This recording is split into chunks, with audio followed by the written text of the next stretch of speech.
I'm half Algerian, half American. I have two brothers and I've been in Qatar Academy since kindergarten.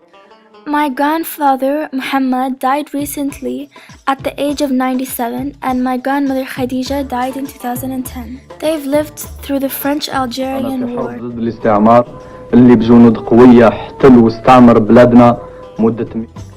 Algeria was colonized in 1830 by France. The French took their land, mistreated them, killed them, segregated them, took their rights, and more. From around 1950 to 1960, 1.5 million Algerians had died due to the war. Algérien, ton devoir est de sauver ton pays et de lui rendre la liberté. Finally, in 1962, Algeria kicked the French out. تحيا الجزائر! تحيا الجزائر! Due to the war, back in my grandfather's time, not many Algerians were allowed to go to school.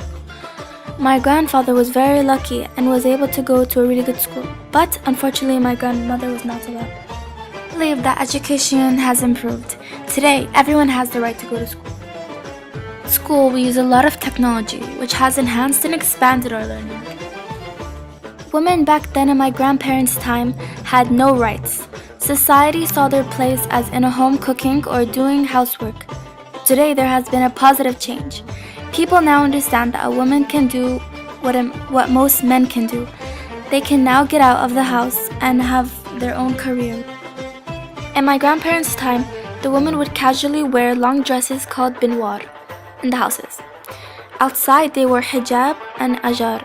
The men would wear Algerian-styled thobe, pants, jacket or kashabiyah. Clothing today is a lot less traditional and changes by the trend. Back in my grandparents' time, all the women wore hijab.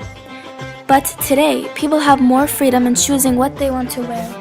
My grandmother lived a very difficult life. When my grandmother was 8, her mother died. She had to get married at 12 to my grandfather who was 22.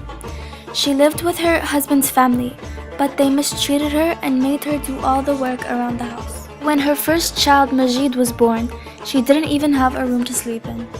Due to the French war she was living in, she had no rights, couldn't go to school, or live the way she wanted. Throughout the years, 9 of her 18 children had died, which was very hard on her, but she continued to be strong and care for the ones still living. She worked very hard so that her children had a better life than she did. There has been a lot of differences between my life and my grandparents' life. There has been a lot of positive changes though, and they're a big inspiration to me. Without their hard work, I wouldn't be living the life that I am today.